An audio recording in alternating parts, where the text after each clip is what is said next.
রাজবৈদ্য, কেমন দেখছো? ওকে বেশ ভালোই ঠান্ডা লেগেছে, সারতে বেশ কিছুদিন সময় লাগবে। তাই নাকি? তা ভয়ের কিছু নেই তো? না না না না না, ভয়ের তেমন কিছু নেই, তবে ওনার একটু সেবা শুশ্রূষার প্রয়োজন আছে। শরীরটা ভীষণই দুর্বল। ও বাবা, এই মুহূর্তে তো রানীমাও ওনার বাবার বাড়ি গিয়েছেন। রানীমাকে খবরটা পাঠাতে হবে। আমি আমি আমি দেখছি কি করা যায়। গোপাল, গোপাল, এখন মহারানীকে আমার এই অসুস্থতার খবরটা দিও না। মানে ঠিক আছে মহারাজ, আপনি যখন বলছেন তখন দেব না, কিন্তু আপনি এভাবে অসুস্থ, আপনার দেখাশোনার জন্য তো একজনকে দরকার মহারাজ। মহারাজ অসুস্থ, এই সুযোগটাকে কাজে লাগিয়ে রাজ্য রাজকোষ সমস্ত কিছু ধীরে ধীরে হাতিয়ে নিতে হবে। আর এর জন্য মহারাজকে কিছুতেই সুস্থ হতে দেওয়া যাবে না। তাই আমাকেই মহারাজের দায়িত্বটা নিতে হবে। আমি মহারাজের কাছে থাকবো, আমি ওনার সেবা করব। আরে মন্ত্রী, না না, তোমার থাকার প্রয়োজন নেই। খুব আছে, এ বিষয়ে আপনার কোনো কথা আমি শুনবো না মহারাজ। ব্যাপারটা কি? মন্ত্রীমশাই হঠাৎ করে মহারাজের অসুস্থতা নিয়ে এতটা চিন্তিত দেখাচ্ছেন কেন? কোনো তো একটা ব্যাপার আছেই। আচ্ছা আচ্ছা, ঠিক আছে মন্ত্রী, তুমি যখন থাকতে চাইছো তো থাকো। গোপাল, মন্ত্রী আমার সাথে থাকুক, বুঝলে? আচ্ছা মহারাজ, আপনার যেমন ইচ্ছে। দাও দাও দাও রাজবৈদ্য, আমাকে সমস্ত ওষুধ বুঝিয়ে দাও তো, বুঝিয়ে দাও। ওষুধ বলতে তো এই একটাই পাচন রয়েছে, এটাই সকাল বিকাল আর সন্ধে করে 1 চামচ করে খেতে হবে। ও আচ্ছা। নিন নিন মহারাজ, বড় করে হাঁ করুন তো দেখি।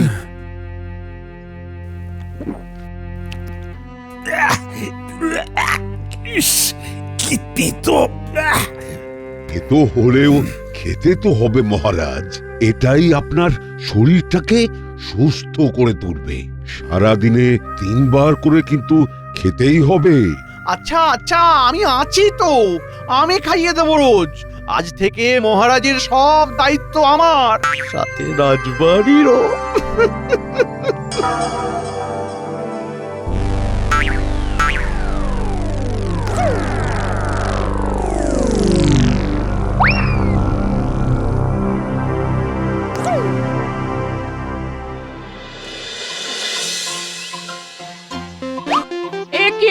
তুমি আবার করে ওই কেচে তুলে রাখা মার দেওয়া ফতুয়াটা পড়ছো কেন? এই একটু রাজবাড়ি যাব আর কি। রাজবাড়িতে এখন? ও, তোমাকে তো বলাই হয়নি, মহারাজের শরীরটা খুব খারাপ, বুঝলে, একেবারে দুর্বল হয়ে পড়েছেন। কি বলছো? সেটাই। ঠিক আছে, আমি আসছি, বুঝলে।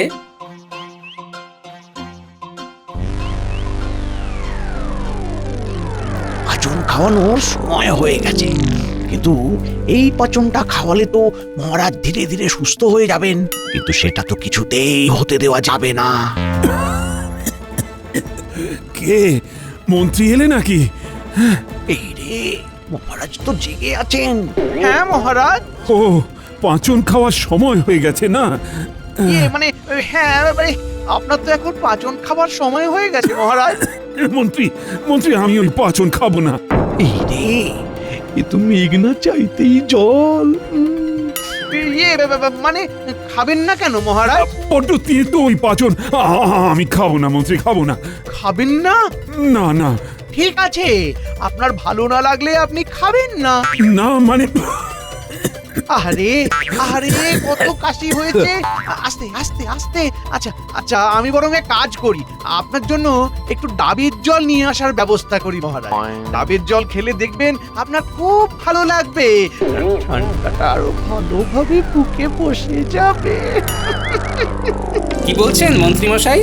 মহারাজের ঠান্ডা লেগেছে আর উনি এই ভর সন্ধ্যেবেলা ডাবের জল খাবেন? হ্যাঁ, কিন্তু এই রে, ওটা আবার কোথা থেকে এসে হাজির হলো? আরে না না গোপাল, আসলে মানে মহারাজ রাজবৈদ্যের দেওয়া এই পাচনটা খেতে চাইছেন না। কি মহারাজ পাচন খেতে চাইছেন না? না গোপাল, না, ওই পাচন আমি খেতে পারবো না, বড্ড তেতো। বলছি মহারাজ, আর জেদ করবেন না, পাচনটা খেয়ে আপনাকে সুস্থ হতেই হবে মহারাজ। সুস্থ তো আমিও হতে চাই গোপাল, কিন্তু কিন্তু তেতো পাঁচন আমি খেতে পারবো না। আচ্ছা আচ্ছা ঠিক আছে, ওই পাচন আপনাকে খেতে হবে না, আমি দেখছি বৈদ্য মশাইয়ের সাথে কথা বলে যদি এই পাচনের বিকল্প পাচন কিছু পাওয়া যায়। সব পরিকল্পনায় জল ঢেলে দিল এই টেকো। উফ!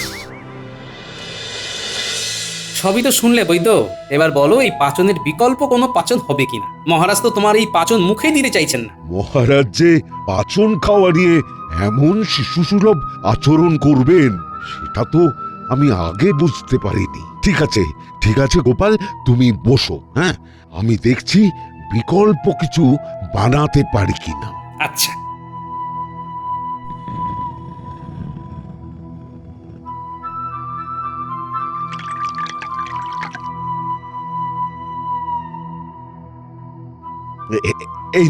এই নাও গোপাল, এই হলো মহারাজের ওষুধ। একেবারে মিষ্টি স্বাদের এই পাচন খেতে আশা করি মহারাজের কোনো অসুবিধে হবে না। আচ্ছা ঠিক আছে মহারাজ, নিন এইবার এই পাচনটা খেয়ে নিন। মানে চিন্তা নেই মহারাজ, এতে আর তিতকুটে ভাব নেই। নিন মহারাজ, বড় করে হাঁ করুন দেখি।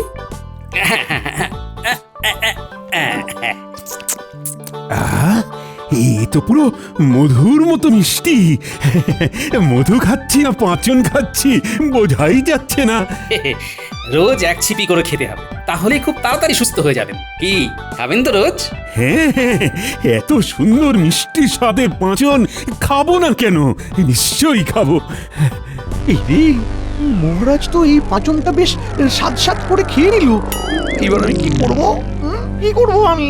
মন্ত্রীমশাই হ্যাঁ হ্যাঁ হ্যাঁ হ্যাঁ, পাচনটা তাহলে ঠিক ঠিক সময় মতো মহারাজকে এক ছিপি করে খাইয়ে দেবেন, কেমন? আমিও যদিও ঘন ঘন আসবো, তবু বলে রাখলাম। হ্যাঁ হ্যাঁ গোপাল, গোপাল চিন্তা নেই, আমি নিজে দায়িত্ব নিয়ে মহারাজকে এই পাচন খাইয়ে দেব। হ্যাঁ, আপনার মনে যে কি চলছে সেটা বেশ আমি ভালোই বুঝতে পারছি। তবে আপনি যতই পরিকল্পনা করুন না কেন, আপনার সব পরিকল্পনায় আমি জল ঢালবই ঢালবো। ওই পাচনটা কিছুতেই মহারাজকে খেতে দেওয়া যাবে না। যেভাবেই হোক ওই পাচনটা আমাকে সরিয়ে ফেলতেই হবে। কিন্তু কি করব? পেয়েছি, শিশি থেকে অর্ধেকের বেশি পাচন ফেলে দিতে হবে, আর তারপর যাতে কেউ বুঝতে না পারে তার জন্য সমপরিমাণ জল মিশিয়ে দিতে হবে। হ্যাঁ, তাহলেই পাচনের সমস্ত গুণাবলী নষ্ট হয়ে যাবে, আর কেউ বুঝতেও পারবে না। যাই তাড়াতাড়ি কাজটা সেরে ফেলি, যাই। মহারাজ ঘুমোচ্ছেন, এটাই সুযোগ, কাজটা তাড়াতাড়ি সেরে ফেলতে হবে। পাচনের শিশিটা কোথায় গেল?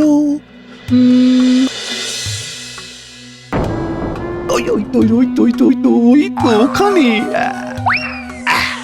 এইবার এই পাচনটা অর্ধেকের বেশি ফেলে দিতে হবে। কি সুন্দর গন্ধ শুনেই মনে হচ্ছে দারুণ খেতে হবে। একটু চেখে দেখি তো।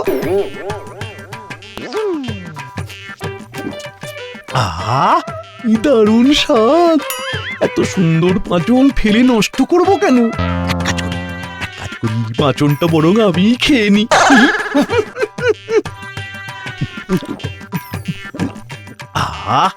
পাঁচন না তো যেন অমৃত।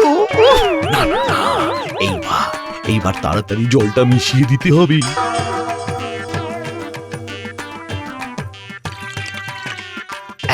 ব্যাস, কাজ শেষ। এইবার মানে কেটে পড়ি।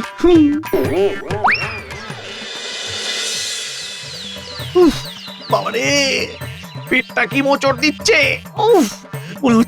মনে হচ্ছে মাঠে যেতে হবে। ওরে বাবারে, মনে হচ্ছে এখানেই হয়ে যাবে। এখানেও তাড়াতাড়ি যাই। ওরে বাবারে। মহারাজ, আরে গোপাল যে, এসো এসো। কেমন আছেন এখন? এখন একটু ভালো আছি। ওই কালকের পাঁচন খেয়ে আগে থেকে অনেকটাই সুস্থ বোধ করছি। আজ সকালে খেয়েছেন তো? না, এখনো খাওয়া হয়নি। মন্ত্রী তো এখনো আসেনি। কি বলছেন? মন্ত্রীমশাই এখনো আসেননি? এত বেলা হয়ে গেল, মন্ত্রীমশাই সঠিক সময় পাচনটা খেতে বলেছেন, কি যে করেন না মন্ত্রীমশাই, এই জন্য আমি কারোর উপর ভরসা করতে পারি না। দাঁড়ান মহারাজ, আমি আপনাকে পাচনটা দিচ্ছি।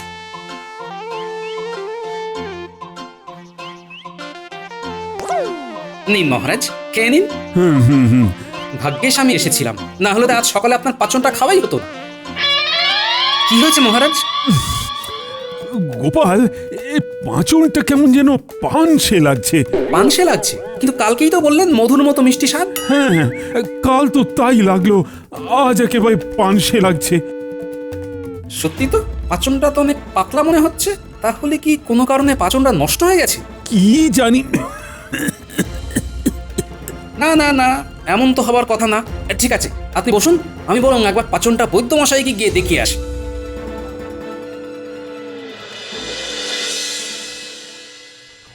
বৈদ্য, বৈদ্য, আমাকে কোনো একটা পাঁচন দাও।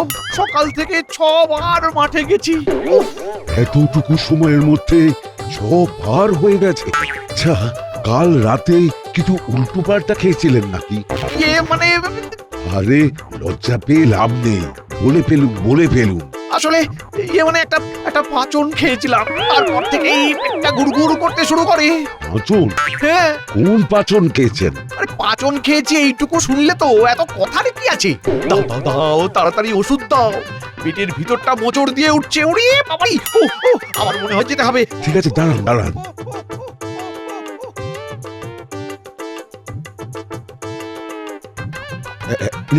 নিন, এইটা খেয়ে নিন। এটা খেলেই কমে যাবে? আশা তো করি। ঠিক আছে বৈদ্য, আমি তাহলে আসছি। আর না কমলে কিন্তু আবার আসতে হবে।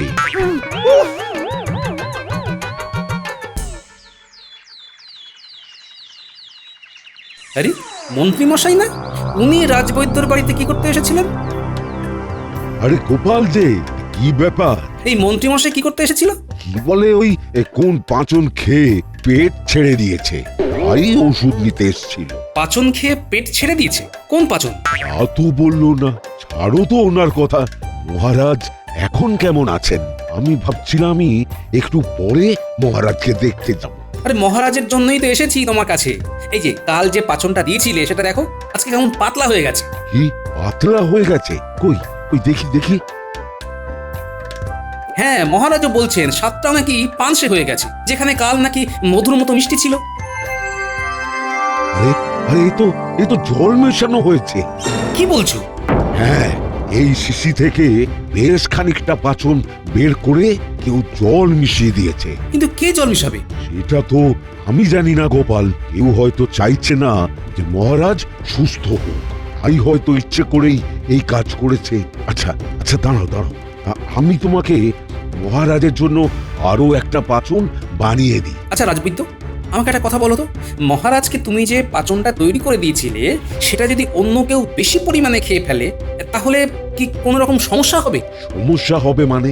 একেবারে পেট ছেড়ে দেবে।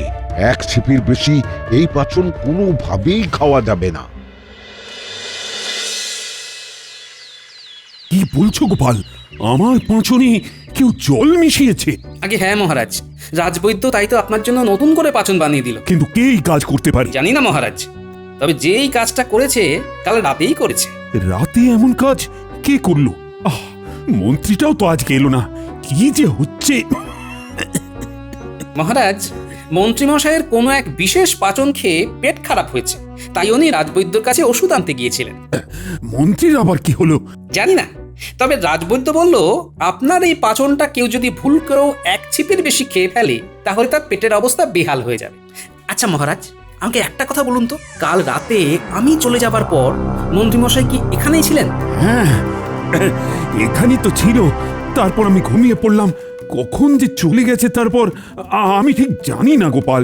কাল রাতে আপনার পাচনে কেউ একজন জল মেশালো, আর আজ সকালে কোনো এক বিশেষ পাচন খেয়ে মন্ত্রীমশাইয়ের পেট খারাপ হলো। সবকিছু কোথাও যেন মিলে যাচ্ছে মহারাজ। তাহলে কি মন্ত্রী? কি হয়েছে মহারাজ? এইভাবে আপনার অসুস্থ শরীর নিয়ে সবাইকে আবার ডেকে পাঠালেন কেন? কারণ আছে মন্ত্রী।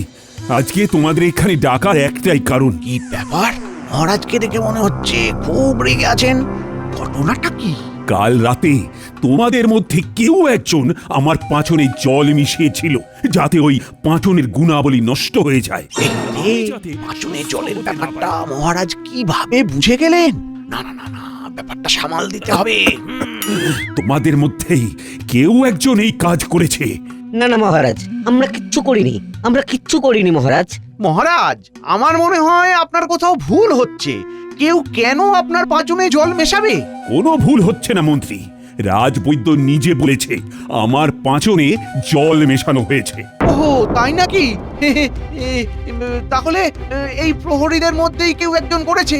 হ্যাঁ, এই এই এই বল, কে করেছিস বল। মহারাজ, মহারাজ, আমাকে একদিন সময় দিন, আমি নিজে দোষীকে খুঁজে বের করব। কে করেছে সেটা জানার জন্য তোমাকে আর কষ্ট করতে হবে না মন্ত্রী। গোপাল, প্রণাম সাধু বাবা, প্রণাম। ইনি কে মহারাজ? মন্ত্রীমশাই, ইনি হলেন ভুবানন্দ বাবা। ইনি ভূত ভবিষ্যৎ সব বলে দিতে পারেন। বাবা, বাবা আপনি কিছু একটা করুন বাবা। এই রাজপ্রাসাদের মধ্যে কেউ আমার ক্ষতি করতে চাইছে। আমার সেবা যত্নের দায়িত্বে ছিল মন্ত্রী আর রাজবাড়ির প্রহরী, আর কর্মচারীরা সব সময় তো এই বাড়িতেই থাকে। তাহলে তাদের মধ্যেই কেউ আপনার ক্ষতি চায়, এটা নিশ্চিত হওয়া গেল। একজন আছে যে মহারাজের ক্ষতি চায়। বাবা, আপনি তো সব জানেন, এবার আপনিই পারেন ওই দোষীকে আমাদের সামনে এনে দিতে। এই যে, ধরা পড়ে যাবো নাকি? টিং টিং ছট ফট হা হা হা হা হা হা হা।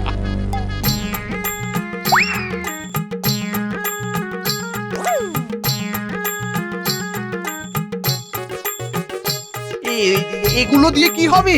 দাঁড়াও বৎস, এত উতলা হয়েও না। এর মধ্যে মন্ত্রপুত চাল আছে, এটা তোমরা আজ রাতে তোমাদের সাথে রাখবে। কাল সকালের মধ্যে একজন বাদে সবার চাল ধানে পরিণত হবে। আর বাকি রইল একজন, যে হলো এই কর্মকাণ্ডের আসল দোষী। তার কৌটোর চাল চালই থেকে যাবে। এর পরেই বোঝা যাবে আসল দোষীটি আসলে কে। ওহ, মন্ত্রীমশাইয়ের মুখটা একেবারে দেখার মতো। এইবার জমবে মজা। না না না না না, কিছুতেই ধরা পড়লে চলবে না। কিছু একটা তো করতে হবে, কিছু একটা করতেই হবে। সাধু বাবা তো বলেছিল যে দোষী তার চালটা চালই থাকবে, আর বাকিদের চালটা ধান হয়ে যাবে। আচ্ছা, আমি যদি নিজেই এই কৌটোর সব চাল বের করে তার জায়গায় ধান রেখে দিই, তাহলে তো আর ধরা পড়ার কোনো ব্যাপারই থাকবে না। হ্যাঁ, দারুণ উপায় পেয়েছি। এটাই করি, এটাই করি। কাল সবাই এই কৌটোটা নিজের কাছে রেখেছিলি তো? নিন নিন, এবার তাড়াতাড়ি সবার কৌটোগুলো খুলে দেখুন তো, তারপরই তো বোঝা যাবে আসল দোষী কে। দেখলেন তো মহারাজ, আমারটাতে ধান আছে। এই এই, সবাই ভালো করে দেখে নাও। গোপাল, তুমিও দেখে নাও, পরে আবার বলো না আমারটাতে চাল ছিল। তোমার কৌটো তুমি তোমার কাছে রাখো বৎস।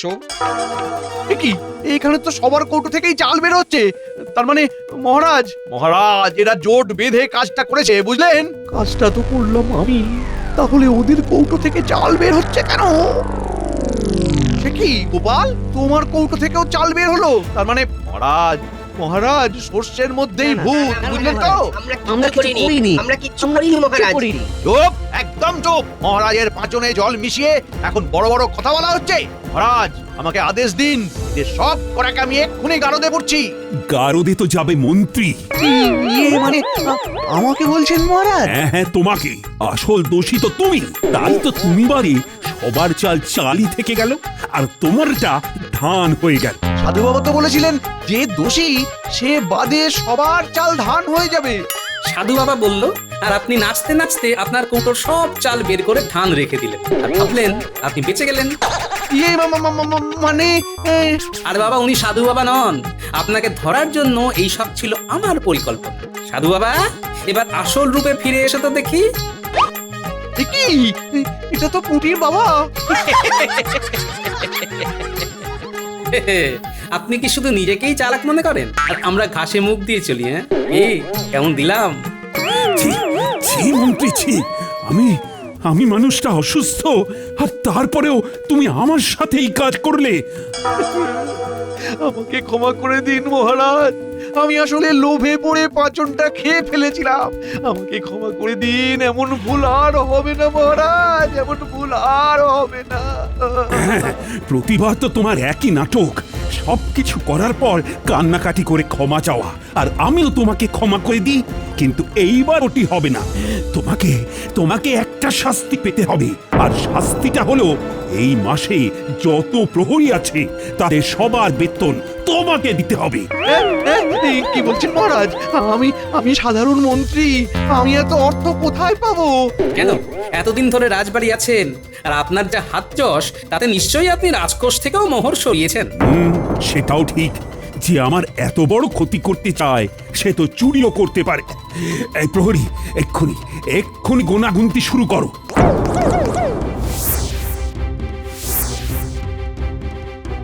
মহারাজ 570 মোহর কম পড়ছে। তার মানে তো মন্ত্রীমশাই চুরিও করেছে। এই ইয়ে মানে এই সব মানে টানে আমি অনেক শুনেছি। আমি যেটা বললাম সেটা যদি না পারো তাহলে কিন্তু না মহারাজ, না না, আপনি যেটা বলবেন সেটাই হবে। এই মাসের প্রহরীদের বেতন আমি দেব। মন্ত্রীমশাই পাচন খেয়ে পেট এখন ঠিক আছে তো, নাকি আবার মাঠে ছুটবে না?